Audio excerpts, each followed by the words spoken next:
চকরিয়া পৌরসভার শিকদার পাড়ার কোনার পাড়ায় প্রকাশ্যে মাদক বিক্রি ও সেবনের প্রতিবাদে বিক্ষোভ করেছেন স্থানীয়রা। শুক্রবার রাতে পৌরসভার ৩ নং ওয়ার্ড শিকদারপাড়া ঘনশ্যাম বাজার সড়কে এই বিক্ষোভ করেন।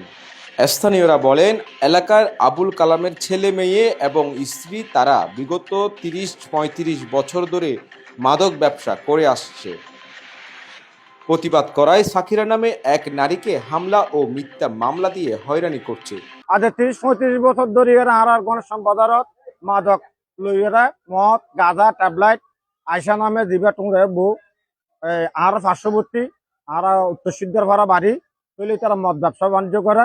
তো আর বাধা দি থানাত গলে বাইর হয় এদিন তারা একটু পরিবর্তন সাহায্য করলে কায়স্পদি লইয়েরা রাস্তার মাথা তো প্রশাসন ও ঢুকাই আবার তার বাইরে যাবে কি অবস্থা আল্লাহ গোবর জানি তারা জানে।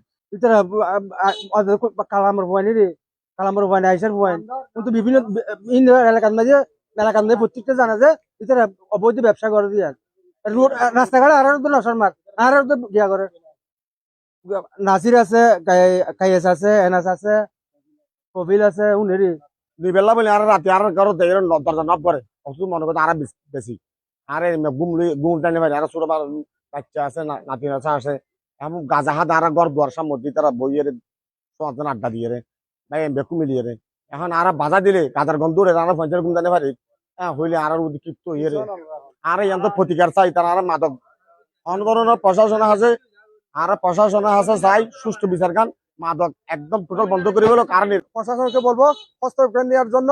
এখানে যারা এভাবে ব্যবসায়ী আছে যেমন চিহ্নিত এভাবে ব্যবসায়ী হয়তো এলাকাবাসী জানে বিভিন্ন আনাচে কানাচে জানে তাদের যেমন কালামের ছেলে নাসির আনাস কায়েস কফিল এরা চিহ্নিত এভাবে ব্যবসায়ী।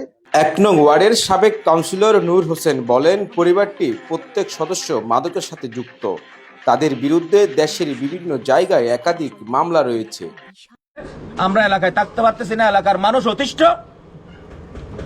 প্রশাসনের কাছে দৃষ্টি আকর্ষণ করছি, এটা সুবিচার চাচ্ছি। মাদক ব্যবসায়ী যেন এই এলাকা থেকে উচ্ছেদ হয়, এই পরিবারের কারণে আমরা অতিষ্ঠ। এই ঘনশ্যাম বাজার এলাকাবাসী অতিষ্ঠ।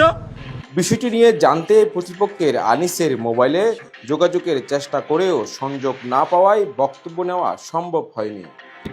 বিক্ষোভ মিছিলে স্থানীয় নানা পেশার মানুষ অংশ নেয় এবং এই বিষয়ে দ্রুত ব্যবস্থা নেওয়ার দাবি জানায়। News desk.